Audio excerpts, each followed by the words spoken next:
Thank you. So, let's talk about the Illuminate container. Now, first off, let's talk about what we will cover. One note here, you may want to follow along on the slides with your own device. The URL is in the bottom right there, as well as my Twitter handle if you want to tweet things out at me.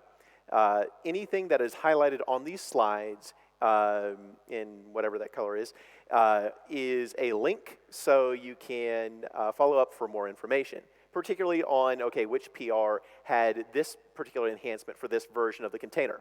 So, what we'll end up doing is looking into, first off, how to use the Illuminate container, best known as the container that Laravel is based on, outside of Laravel for a different project. We'll also look at various features of that container, whether that is auto-wiring, whether that is standard binding, singleton binding, contextual binding, aliasing, etc. And we'll look under the hood, going line by line through that code base to understand what exactly makes an advanced reflection-based dependency injection container tick. We'll also, as we go through, look at the changes that have been made over the last several releases of the container to improve features or remove bugs. Now, one thing that we will not look at is, show of hands here, how many people actually use Laravel framework. Okay, so we will not be looking at, for example, service providers or facades, or a lot of the things where the Laravel container may interact with the framework at large. We're going to cast a little bit of a tighter net. In addition, we won't be looking at the kind of callable binding and such that might be used for, say, taking a console command and binding the handle method, or a controller action that's just out of scope and that's Laravel specific anyway. There are some good presentations on that, and the documentation is pretty solid in those effects as well. I'm also not going to try to convince you that dependency injection in general is a good practice. I have a whole other presentation for that, and that isn't this one. So, as fair warning, the code on these slides has been somewhat abbreviated and somewhat reformatted in order to actually make it fit on slides. The actual code in the Illuminate container repository is PSR2 compliant and has generally more comments, although it generally does not have string type hints and such. I did add those. Now, as an example for a project that actually uses the container but is not built on Laravel, I have this little raffle app. I built it back in 2015 in order to allow our user group, Austin PHP, to give away prizes, usually a copy of JetBrains PHP Storm with each meetup. You would text in to get an entry, and then you would be texted again, sent by SMS, to actually receive your prize or be told, sorry, you didn't get it. The nice thing about this application is it's non-trivial, it's not just hello world, but it's small enough that I've since rewritten it probably half a dozen, if not more times, in order to exhibit frameworks or containers or models of programming depending on the time and place. In this case, I rebuilt parts of the application to upgrade it from Slim 3 to Slim 4 and to import the Illuminate container. Now, the former was necessary for the latter because Slim 3, which it was, actually is tied to the container that it's built with, and it's a little bit difficult to extract that, whereas Slim 4, you can bring your own. Now, in order to actually import that container, all you have to do is a composer require. Now, you might be asking why I'm asking for a dev dependency on this container in front of all you at a conference. That, using a require dev or dev master or whatever is bad, right? Well, so I looked at the dependency graph on this container and saw that was requiring Illuminate support, which has a bunch of global function and is rather heavy. And then realized that there were only 2 functions out of that entire Illuminate support package that this container actually needed. So I extracted those 2 functions into the directory that the Git subtree split that runs the Illuminate container repo sits in. Did a pull request for that and dropped the Illuminate support dependency. And Taylor Otwell merged my pull request a few days ago. And now we've gone from a few too many dependencies on this container to 2 plus a transitive dependency, namely the PSR container interface, the Illuminate contracts repo for the general interfaces, and transitive dependency over to the simple cache interface from the contracts package. And as well, this requires PHP 7.2. That took a composer lock file from about 500 and some odd lines to about 136. So nice improvement there, and you're not having to import the entire world plus some global functions in order to use a container. My guess is that this will be released like next week or so in version 6.5.1 or 6.6.0 of the Laravel framework, and the tagging of Laravel framework matches the tagging of the Illuminate container. So, in order to actually use this, you set up your Slim app factory, you instantiate your container, you instantiate your application, and sometime and you tell the application factory, hey, use this particular container to build the application. And then you eventually run the application.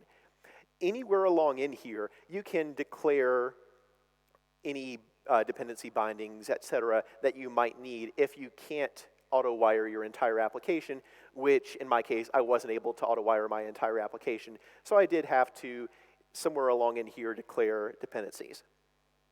Now, one such dependency is the auth service, where I'm trying to figure out whether I should show for a given page view the complete raffle button on the page. This requires a raffle service, and as long as that raffle service can be wired up in the container itself, this is actually enough information to auto-wire the dependency. So, being the nice PHP Fig secretary that I am, I'm using the PSR11 interface here to call container get. And note here that that each time I call get, by default, the container will give me a different instance of that dependency. If I had some state in this auth service, which I don't, but if I did, then I would get a different copy of the instance, and that state would not be preserved across calls to get. Now, looking under the hood, this get method calls the container resolve method. We'll go into detail about that a little bit later. One interesting thing to deal with the expectations of the PSR11 spec is that if we throw an exception because either some other error happened or the dependency did not exist in the container, we may throw an exception that corresponds to the PSR interface. And so if we don't have this, if the has function returns false, then we throw that error. If the has function returns true, then we have some other problem and we throw the existing exception. Well, what does the has function do? Well, the has function just calls this bound method. What the bound method does is it says, well, have I explicitly, in some form or fashion, bound this dependency for this, in this container?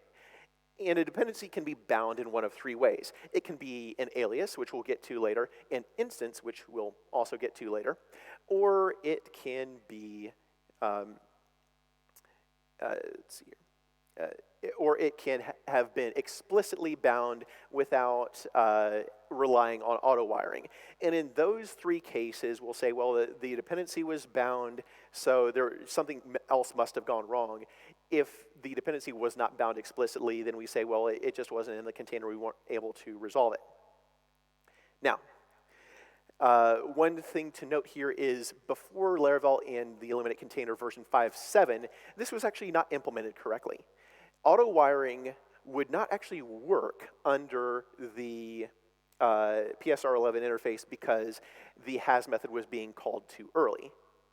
As of Illuminate in Laravel 5.7, that was fixed, so you can use all the auto-wiring benefits while still conforming to the PSR11 interface. Now, we have, in this case, we probably want a single instance of that auth service. So instead of saying, oh, just bind it or just let the auto-wiring do its thing, we're actually going to explicitly ask for a singleton, which all that's doing is calling this bind method with the third parameter being true, the third parameter being whether to share an instance of that class across any call to that container. And here, if you're familiar with Laravel, you're probably going to be familiar with this make method, which says, grab this instance out of the container. That's the usual way of calling into this container via Laravel. Or you can use the array access getter method to do the exact same thing. And by the exact same thing, I mean that the function's alias to the exact same point, which we'll get to in just a second.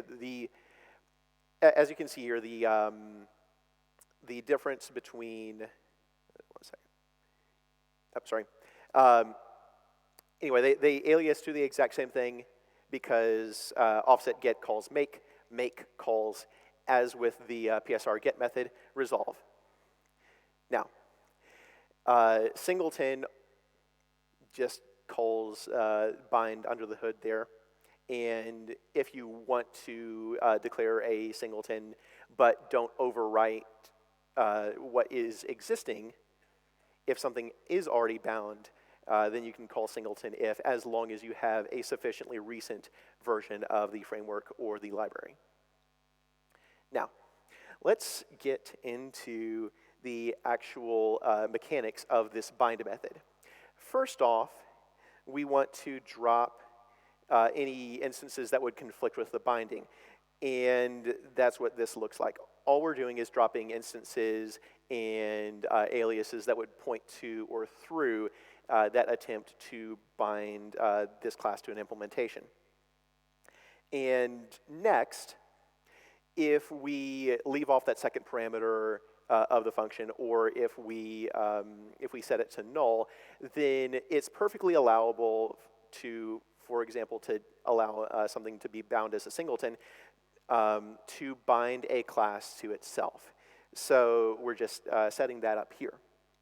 Now, if a class is if the thing that we're binding to is an instance of a closure, then we can use that closure and we'll just allow it to fall through.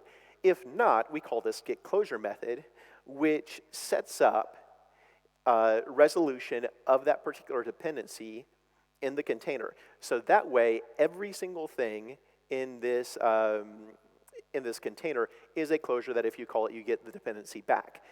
In cases where the interface and the implementation class match, then we call this build method, which we'll get into. If they don't match, then we will call the resolve method and let it do its additional magic. Now, if you want to provide your own closure, you can do that something that looks like this. That closure will take the container as one of its parameters, and any additional parameter overrides, because you can ask for parameter overrides when you're asking for an instance out of the container. You can provide those as parameters into whichever closure you're building on your own. Alternately, you don't have to provide those parameters. They are optional. For example, in this case, I'm binding the extended PDO class to this closure that pulls some environment variables from my application that's custom, that's not related to Illuminate or Laravel, and then returning things regardless of whatever the container says. So now that we've taken this closure and ensured that we have a closure, we go ahead and set it into this bindings array. That bindings array is keyed by the name of the class we're binding and has two values. One is the closure itself, which optionally takes the container and an array of additional parameters, and the other is the actual, is whether they, whether this instance is a singleton, whether it is shared across the entire container. So, once that is all done, we see whether this instance has already been resolved by the container previously. And that resolution check is, okay, first we need to traverse aliases and figure out what the actual real underlying object is. And once we do that, we see whether we have an instance of that object in the container or whether we have otherwise said, yes, we've resolved this. In either of those cases, we go through and say, okay, well, we've already passed this value out to some consumer. Somebody's called make on this. Somebody's called get on this. So I need to remake that particular object, maybe restore it in the container if it's a singleton. And then if somebody had registered a callback on the rebinding function, which you can hook into this rebinding process, then we'll call any of those callbacks. Now, that is all well and good. But if you want to, say, bind an object only if it has not already been bound, then you can use this bindif method. Unlike singletonf, bindif has been around long enough that there is commit history with this function basically intact that goes back to when Laravel was using tabs rather than spaces and not using PSR2. So this has been around for a while. You definitely have this in your code base. Now, using this auth service in a Slim application is, well, wait a minute. I'm using this, and I'm using a lowercase a in auth rather than uppercase A. How exactly is that working? Well, in the case of this binding, Slim actually binds the container to this on your route closure, so that answers that mystery. And Laravel, in the Illuminate container, implements the double underscore get magic getter in order to do the same thing as array access, which, as we showed earlier, is the same thing as the resolve method. So all of these are functionally equivalent. Now, that still doesn't explain why I use the lowercase a there rather than uppercase. The container is actually case sensitive, so I normally wouldn't be able to do that. However, there's this concept of aliasing. An alias can map one class name to another, and here, in order to define that, we pass the abstract and then the alias into this function. It first checks to see whether that alias actually exists, or whether that alias is identical to the concrete or the abstract that we're passing in which case it'll fail because you don't want a circular dependency there. That check used to be when you were pulling the alias back out, and then it got moved to where it should have been in the first place, which is when you're pushing the alias into this container. We also set up links in both the forward and backward directions because alias is kind of a one-to-many relationship, because we need to be able to quickly determine in both directions either which classes are aliased to others or which classes are the destination of an alias. Now, if we, in terms of actually getting aliases, we're just traversing the tree here. We're looking at the top layer for isAlias, and we are traversing this alias tree until we can't find an alias, and then assuming that the result of whatever we found is an actual class name. And yes, there is a bit of recursion in here, so you don't want to have too many alias calls in here because PHP doesn't support tail recursion. So, in the place that this actually gets used is at the very beginning of the resolve method that we've seen a few times before. We'll get into the details of the resolve method later, but note that aliasing or de-aliasing is the first thing that we do in this resolve method. Now, if you have an application that needs an instance of a dependency outside of the container itself, you can pass that in via this instance method. The instance method clears out any aliases that it would conflict with. It checks to see whether this particular class was already bound, or this ID was already bound. It sets that instance into the instances array, which is indexed by class. And then if we need to, if it was already bound, then we call that rebound function to what will effectively call those rebinding callbacks, if we have any of them. And then we return the instance because we might need to chain this instance one after the other. So now this is distinct from the get and set instance methods, which are static methods, and they just provide you a convenience method for, I need somewhere to store a global container because my application needs to be container aware and isn't quite decoupled enough, so I need to pull things from the container in random places. And so you have these convenience methods to allow you to store the container effectively on a static semi-global property of itself. So at this point, we get to that raffle service that I mentioned a few minutes ago. And actually, we can't auto-wire this one because we have two interfaces to deal with. SMS is another interface. And we have this phone number, which is a string.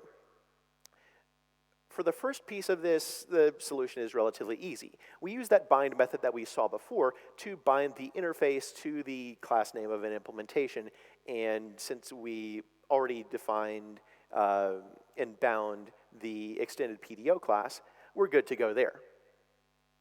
Likewise, in this case, we're using the array access offset set method here because the container implements that as well to bind a closure which returns the correct SMS provider based on our environment variables. No huge surprise there, although the way that the offset set method works is slightly different than a standard bind. That's because the expectation is if you're going to use that offset set method, you're probably expecting the application to look a little bit like, say, Pimple's DI container, in which case either you're passing a closure that returns your dependency or you're passing an exact instance.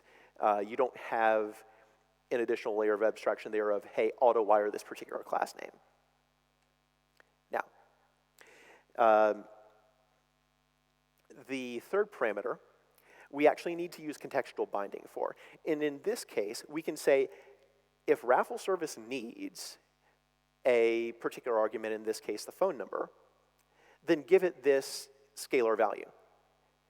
For that first part, you could pass in an array of classes if we need to override a parameter or provide a parameter at all for multiple of them in the same parameter for everything. For the third piece of that there, you can also provide a closure that will get evaluated with a container passed in as a parameter so that you get out of it the special dependency for that particular contextual binding. The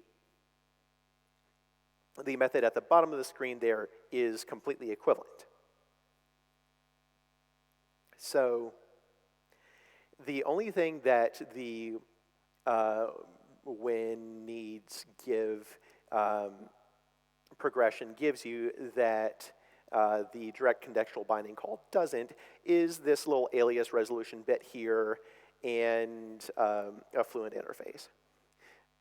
So in this case, we're in this little bound method call or contextual binding builder object, and it has a few convenience measures here in order to ensure that any classes that you passed in get de-aliased before they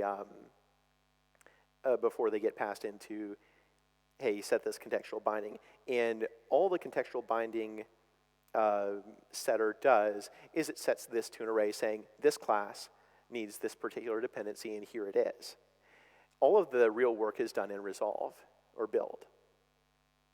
Now, speaking of resolve, we already talked about that we de-alias the function as we de-alias a abstract at the very beginning. So let's start off at the second line here. So we figure out whether a contextual build is needed for this particular class, or if we have provided parameters to make and then resolve, then that by definition is a contextual build because you're adding in additional parameters saying override these particular parameters before building this class. If we, in the way that that looks is we grab, we look into the contextual bindings that we had potentially set. If we see something there, then we return it back. And we go through each alias to ensure that we're not missing anything, because you can potentially contextually bind to an alias rather than to a concrete class. It works either way. Now,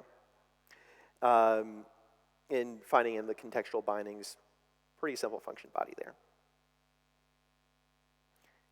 So if we have an instance in the container that's already either shared or placed there manually, and we don't need to contextually bind, our work is done. We just return that instance. Otherwise, we add those parameters to this with stack.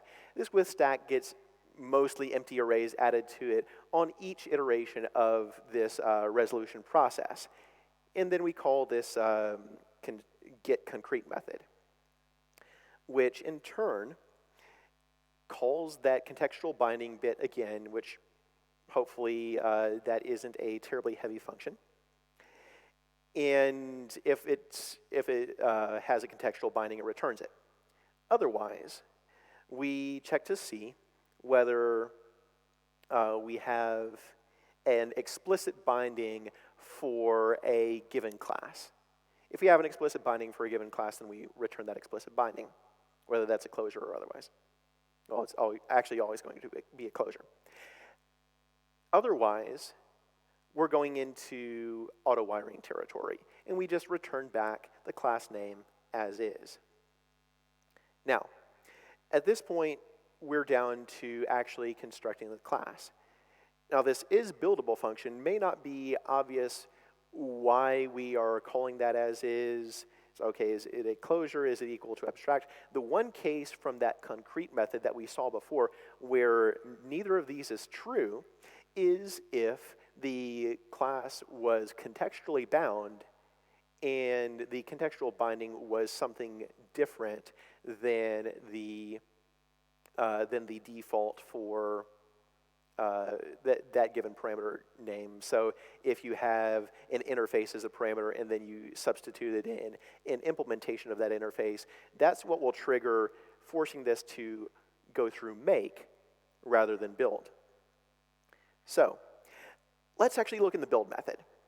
And yeah, here's where the reflection happens. So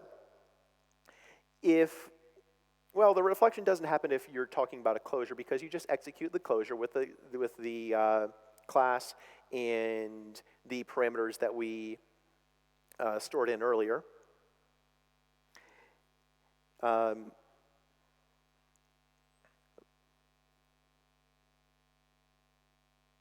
ahead of myself there. We can just execute the closure as is. If we don't have a closure, then we reflect the class that we're working with. If the reflection fails, then at that point we can't resolve the class. There's some error in the configuration, and we bubble that error up via an exception. If, on the other hand, we get a class back in reflection, we check to see whether we can actually instantiate it. If it's an interface or if it's an abstract class, we can't. So we return an error there as well. If we get that far, then we look at the constructor. If a constructor doesn't exist, then we can just return a new instance of the class as is, and we're done. Now, one thing I glossed over here is that there's a build stack. That build stack will keep track of which class we're instantiating at any particular time, because we'll need that later in the building process. Now, if we have a constructor, on the other hand, we need to figure out whether it has any parameters, and we need to resolve each of those parameters by getting the dependencies. And the get dependencies method for each of those parameters goes through and says, okay, has this been overridden by parameters that we passed in via that with array, via make with, or whatever. If there's not an exact match, then we go down here. And, the parameter override just calls with. So at this point, we said, okay, there are no parameter overrides. We need to resolve these a little bit more manually. So let's take a look at what happens for a scalar, say that phone number. In that case, we see whether there's a contextual binding. And here's where we call that $, whatever variable name, which, as you may have noted earlier, I single quoted that variable name because I wanted it not to evaluate. I wanted the actual literal variable name to be accessible to the container, saying, assign this particular parameter name over to this value. So if that doesn't work, though, then we better have a default value for that untyped parameter, because that's the only way to avoid throwing an exception, because if we don't have a contextually bound parameter, we don't have a default parameter, then we can't resolve that untyped variable. Now, for building a class parameter instead, this looks a little bit more familiar. We're using the same resolution process that we use for building a class in the first place, and with the exception that if there is a problem building and the parameter is optional, then we can return the default, which for any class at this point is always going to be null. If there's no default, then we have to throw an error. We can't build that out. So that is the sum total of the build method, and that's where the reflection happens in the Illuminate container. Going back to resolve, we have this object that has now been built, and Laravel the Illuminate container has the ability to wrap extenders around an object once it's been built. They're just callables that take the built instance and in the container and run with it. You can find additional information on extenders in the documentation, and I've also linked the code to actually run to build an extender into the container. So once you've done that, we have to decide, okay, well, do we want to share this particular instance of this object that we spent all this time creating with the rest of the container? You have two conditions there. One is it supposed to be shared? Is it supposed to be a singleton in the first place? And the second condition is, have we overridden any parameters? If we've overridden parameters, then we have this custom instance that should not be shared. It should be specific to this one call to make or one call to resolve. Now, once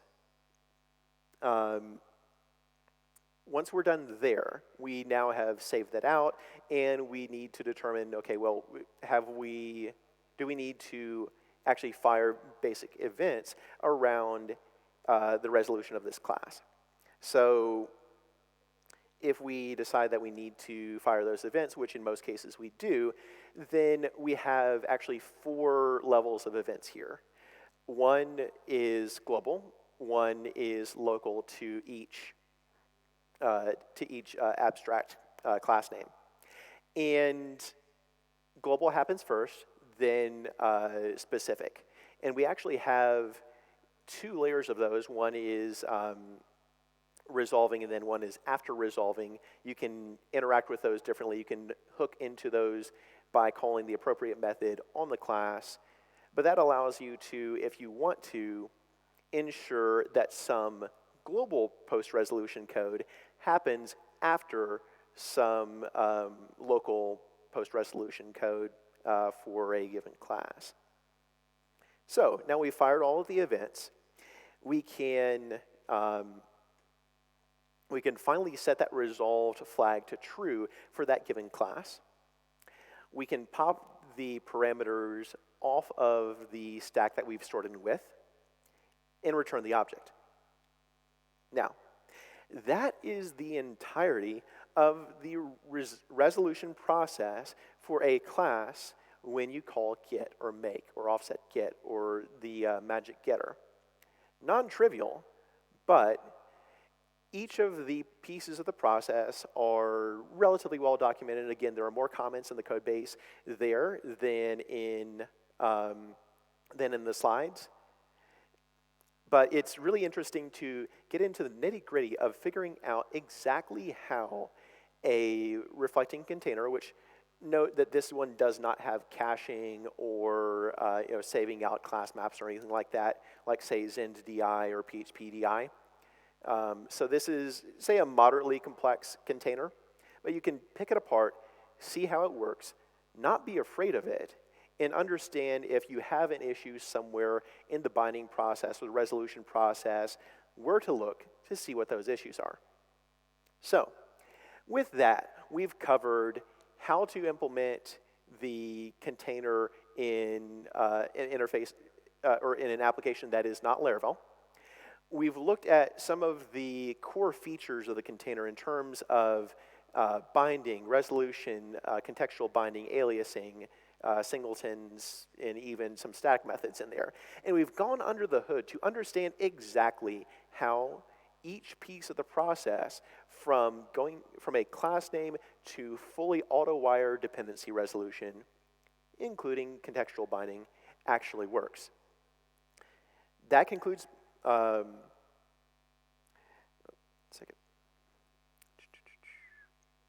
we go. That concludes my presentation. I am around for questions. Please rate this talk on Joined In. I want to hear what I did well and, more importantly, what I can do better to provide useful information on this talk.